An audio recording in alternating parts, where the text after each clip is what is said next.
Hello dear student. स्वागत है आप सभी का हमारे चैनल ड्रीम टीचर 9.0 में। जैसा कि आप सभी को मालूम होगा कि ये जो सेशन चल रहा है हमारा कोहल वर्ग का चल रहा है, तो कोहल वर्ग से आज हम लोग प्रीवियस ईयर में पूछे गए क्वेश्चन को डिस्कस करेंगे और उसका लेवल जानेंगे कि किस लेवल का एग्जाम में आता है क्वेश्चन। तो अगर आप चैनल पर न्यू है तो प्लीज़ चैनल को सब्सक्राइब कर लीजिएगा और बेल आइकन को भी ऑन कर लीजिएगा ताकि वीडियो का अपडेट हमेशा आपको मिलता रहे। तो चलिए चलते हैं सबसे पहले फर्स्ट नंबर क्वेश्चन पर। पहला क्वेश्चन क्या है कि विकास के फिल इन द ब्लैंक्स है चरण में व्यक्ति को लगता है कि सामाजिक व्यवस्था तक सीमित रहना महत्वपूर्ण है। यानी सामाजिक व्यवस्था जो है समाज में उसी के अंतर्गत रहना एक सीमित होता है, मतलब ऐसा महत्वपूर्ण माना गया है। तो कौन सा चरण हो सकता है? देखिए, परंपरागत नैतिकता में क्या होता है ना कि इसमें छोटा बच्चा ये नहीं जानता है कि नैतिकता उसमें पूर्ण रूप से विकसित नहीं होता है, पर पारंपरिक नैतिकता में होता है। ये यहाँ से प्रारंभ करता है नैतिकता गुण अपनाने का। ठीक है कि समाज में हम लोग ऐसे मतलब भावनाएं बनाए जिससे समाज हमारा सम्मान दे। तो इसलिए बोल सकते हैं कि जो सामाजिक व्यवस्था महत्वपूर्ण है, नियमित मानते हैं, वो है आपका पारंपरिक नैतिकता में होता है। तो राइट आंसर हो जाएगा आपका क्या? ऑप्शन नंबर सी हो जाएगा। ठीक है, चलते हैं सेकंड नंबर क्वेश्चन की तरफ। सेकंड नंबर क्वेश्चन है, अति महत्वपूर्ण क्वेश्चन है। राधा अपने बच्चे आदित्य के घर का काम पूरा करने के लिए कहती है। वो पूछता है कि इससे उसे क्या फायदा होगा। कोहल वर्ग के अनुसार आदित्य विकास की किस अवस्था में है? देखिए, ये जो आपके जो टीचर है वो पूछ रही है कि आदि को मैंने कोई काम करने के लिए कहती हूँ, लेकिन क्या है कि वो अपने फायदा के लिए बोलता है कि इस काम के बदले में मुझे क्या मिलेगा। तो आपको पता होगा कि जो व्यक्तिवाद और विनिमय होता है उसमें साफ तौर पर लिखा गया है कि बच्चे अपने वो ही काम करेंगे जिससे उनको फायदा होने वाला है। यानी वो काम तभी करेंगे जब उसके बदले में कुछ दिया जाएगा। ठीक है, तो वैसा गुण आपको व्यक्तिवाद और विनिमय में मिलता है। ठीक है, तो ऑप्शन नंबर सी हो जाएगा। ठीक है, तो चलते हैं नेक्स्ट क्वेश्चन की तरफ। नेक्स्ट क्वेश्चन है हमारा third number question. Third number question है कि लॉरेंस कोहल वर्ग लॉरेंस कोहल वर्ग के सिद्धांत की एक प्रमुख आलोचना क्या है? देखिए, अगर कोई सिद्धांत देता है मनोवैज्ञानिक तो उसकी कुछ आलोचनाएं भी होती है। तो क्या आलोचना थी, मतलब क्या कमी थी, वो बताना है आपको। तो देखिए, आपको पता होगा कि सबसे जो मेन मुद्दा था कोहल वर्ग का, उनकी एक शिष्या थी। उन्होंने एक आलोचना किया था कि ये जो सिद्धांत बना है ओनली पुरुष प्रधान सिद्धांत था। यानी पुरुषों के बारे में ही नैतिकता के गुण को दर्शाता है, महिला के नैतिकता के बारे में कोई जिक्र नहीं किया गया है। तो यही सबसे बड़ी मतलब इनकी आलोचनाएं थी। तो जो ऑप्शन नंबर डी लग रहा है आपको, ऑप्शन नंबर डी में है आपका कि कोहल वर्ग ने पुरुष एवं महिलाओं की नैतिक तार्किकता एवं सांस्कृतिक विभिन्नताओं को महत्व नहीं दिया है। यानी कहने का मतलब ये हो गया कि जो विभिन्नताएं पाई जाती है सांस्कृतिक में महिला और पुरुष के बीच में, उसकी नैतिकता के बारे में जिक्र नहीं किया गया, महत्व नहीं दिया गया। ओनली पुरुष प्रधान को ही दिया गया है, महिलाओं की नैतिकता तार्किकता को महत्व नहीं दिया गया है। इसीलिए ऑप्शन नंबर डी हमारा राइट हो जाएगा। बाकी आप सारे ऑप्शन पढ़ सकते हो और ये भी राइट है। यानी तीनों इनके सिद्धांत में मेंशन किए गए थे, पर जो fourth number option number D है इनको मेंशन नहीं किया गया था, इसलिए ये एक आलोचना के रूप में बन जाता है कि महिलाओं की नैतिक तार्किकता और सांस्कृतिक विभिन्नताओं को महत्व नहीं दिया गया था। तो right answer option number D हो जाएगा।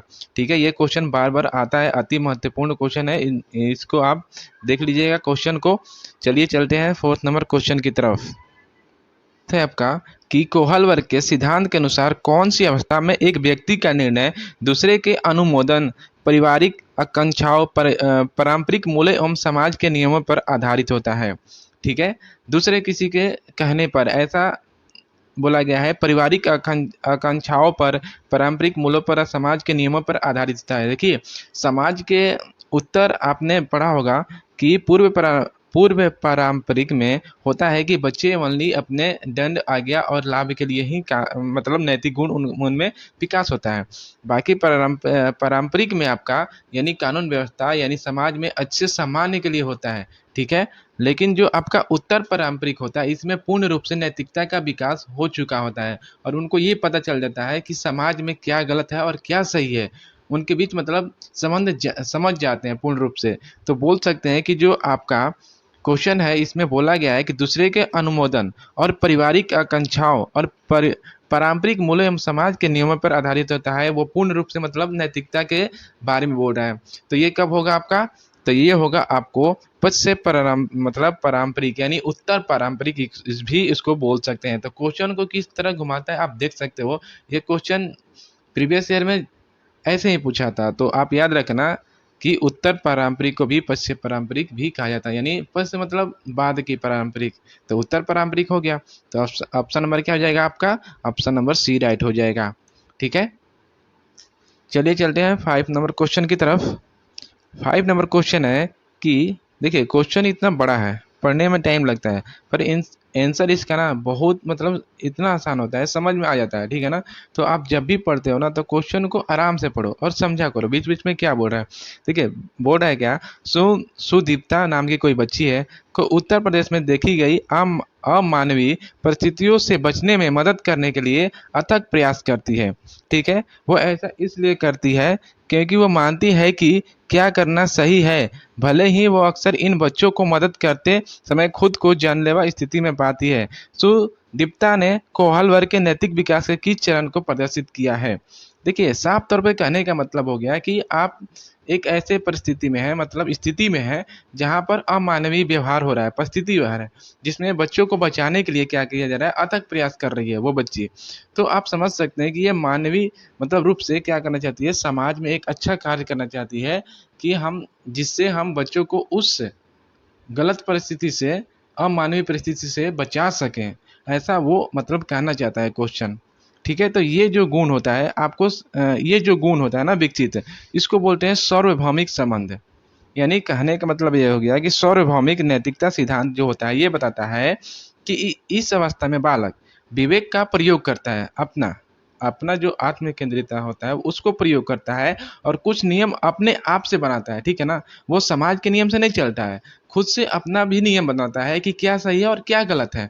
ठीक है, तो और ये देखता है कि समाज में क्या अच्छा और क्या खराब है, ये भी देखता है कि समाज में क्या अच्छा है और क्या खराब है, उसके अकॉर्डिंग क्या लेता है, अपना एक्शन लेता है। ठीक है, तो इस तरह के बोल सकते हैं कि इस अवस्था में बालक अपने मन का कार्य करता है, क्या सही और क्या गलत है वो खुद से डिसाइड करता है। ठीक है, आंतरिक व्यवहार से करता है। तो ठीक है, तो ये बोल सकते हैं कि सार्वभौमिक नैतिकता सिद्धांत जो होता है इसमें आप वही काम कीजिएगा जो आपके लिए अच्छा होगा।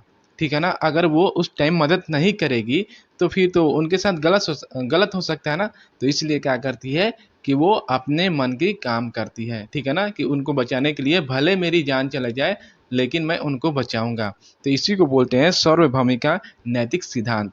ठीक है, तो राइट आंसर हो जाएगा ऑप्शन क्या, ऑप्शन नंबर डी। ठीक है, चलिए क्वेश्चन नंबर 6 की तरफ। क्वेश्चन नंबर 6 है आपका कि नूर अपना टिफिन विद्यालय लाना भूल गई है और उसने तन्या को यह कहकर अपना टिफिन सजा करने के लिए कहा कि तुम आज अपना टिफिन मेरे साथ सजा करना चाहिए, तुम्हें आज अपना टिफिन मेरे साथ सजा करना चाहिए क्योंकि मैंने कल अपना टिफिन तुम्हारे साथ सजा किया था। तो लॉरेंस कोहलबर्ग के नैतिक विकास के सिद्धांत के अनुसार नूर का कथन खाली ब्लैंक है अविन्यास पर रूप को चरण कौन सा दर्शाता है? देखिए एक होता है आपका जो पूर्व पारंपरिक होता है उसमें एक है आपका दंड और आज्ञा, और दूसरा होता है क्या, दूसरा को हम या के रूप में बोल सकते हैं जैसा का तैसा। तो यानी आप जैसे मेरे साथ करोगे मैं भी आपके साथ वैसा ही करूँगा। तो वो होता है आपका पूर्व पारंपरिक चरण में होता है। ठीक है, तो देखिए और एक बोल सकते हैं विनिमय।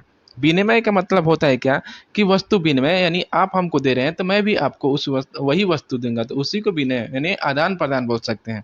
ठीक है, तो ये जो होता है ना विनिमय हो जाएगा और पूर्व परंपरागत हो जाएगा। ऑप्शन नंबर बी राइट हो जाएगा। आपको ये डायरेक्ट क्वेश्चन से ही पता लग रहा होगा क्या करना चाहती है। अगर हम उसको टिफिन कल सजा किए थे तो आज वो भी टिफिन सजा करे, ऐसा वो मानता है। ठीक है, तो इसलिए बोल सकते हैं कि ऑप्शन नंबर आपका 2 बी क्या हो जाएगा, राइट हो जाएगा। ठीक है, बाकी और सब ऑप्शन पढ़ सकते हैं। कानून व्यवस्था की तो यहाँ पर कोई बात नहीं कर रहा है, अच्छा बनने की को तो कोई बात नहीं कर रहा है, अनुपालन की कोई बात नहीं कर रहा है। ठीक है, तो राइट आंसर आपका हो जाएगा क्या, विनिमय की बात कर रहा है, वस्तु विनिमय की बात कर रहा है। ठीक है, तो राइट आंसर हो जाएगा ऑप्शन नंबर बी। ठीक है, चलिए चलते हैं क्वेश्चन नंबर क्वेश्चन नंबर 7 की तरफ। रोहित ने अजय की डेस्क से ली हुई पेंसिल वापस रख दी क्योंकि उसे पकड़े जाने पर सजा मिलने का डर था। ये कथन कोहलबर्ग के सिद्धांत के किस स्तर का वर्णन करता है? तो आपको साफ तौर पर क्वेश्चन से नजर आ रहा होगा कि उसको डर है कि सजा मिल जाएगा मुझे अगर मैं पेंसिल उठा लिया तो जो पहला चरण होता है आज्ञा और दंड और आज्ञा, तो उसमें ये साफ तौर पर बताया गया था कि बच्चा कोई भी काम इसलिए नहीं करता है क्योंकि उसे सजा मिलने का डर होता है। तो वो आपको पूर्व परंपरागत स्तर में होता है। तो ऑप्शन नंबर ए हो जाएगा राइट आंसर। ठीक है, चलते हैं क्वेश्चन नंबर आज के सबसे अंतिम क्वेश्चन 8 नंबर क्वेश्चन की तरफ। प्लीज़ वीडियो को लाइक कीजिएगा, शेयर कीजिएगा और चैनल को सब्सक्राइब कर लीजिएगा। आज का जो अंतिम क्वेश्चन है हमारा वह है कि कौन सी लॉरेंस कोहलबर्ग के द्वारा प्रस्तावित नैतिक विकास की एक अवस्था है? जो ऑप्शन नंबर 1 है आपका परस्फूर्ति अवस्था, सामाजिक अनुबंध अधिविन्यास, मूर्त संक्रियात्मक अवस्था, उद्योग बनाम अधीनता व्यवस्था। देखिए आपका सामाजिक अनुबंध अधिविन्यास है ना, यानी समाज के साथ संबंध, ये आपका राइट आंसर हो जाएगा। ठीक है, तो उसके लिए माफ़ी मांगता हूँ कि अगर कोई गलती हुआ होगा तो उसके लिए माफ़ कर दीजिएगा। बाकी आपका ऑप्शन नंबर 2 हो जाएगा। मैंने ध्यान से पढ़ा नहीं इसलिए थोड़ा सा गलती मिस्टेक हो जाता है कभी कभी। बड़े बड़े शहरों में छोटे छोटे बातें होती रहती है, तो कोई बात नहीं है, आप लोग सीरियस मत लीजिएगा। जो आपका ऑप्शन नंबर हो जाएगा, ऑप्शन नंबर 20 सही हो जाएगा, क्योंकि देखिए यहाँ पर सामाजिक अनुबंध है ना, यानी अनुबंध का मतलब क्या, समाज के साथ संबंध, कि अगर मैं अच्छा काम करूँगा तो मतलब ऐसा काम करूँगा, गलत नहीं करूँगा जिससे साथ हमारे समाज के साथ क्या हो, संबंध टूटे ना, इसलिए वो अच्छा काम करेगा। ठीक है, तो सामाजिक अनुबंध अधिविन्यास जो है लॉरेंस कोहलबर्ग ने नैतिक विकास की एक अवस्था है। तो राइट आंसर हो जाएगा ऑप्शन नंबर बी। बाकी वीडियो कैसा लगा आप ज़रूर बताना, एंड आप लोग अपने मार्क्स कमेंट करना कि कितना नंबर आपने किया, एंड वीडियो कैसा लगा आप ज़रूर बताना। बाकी मिलते हैं नेक्स्ट वीडियो में, तब तक के लिए बाय।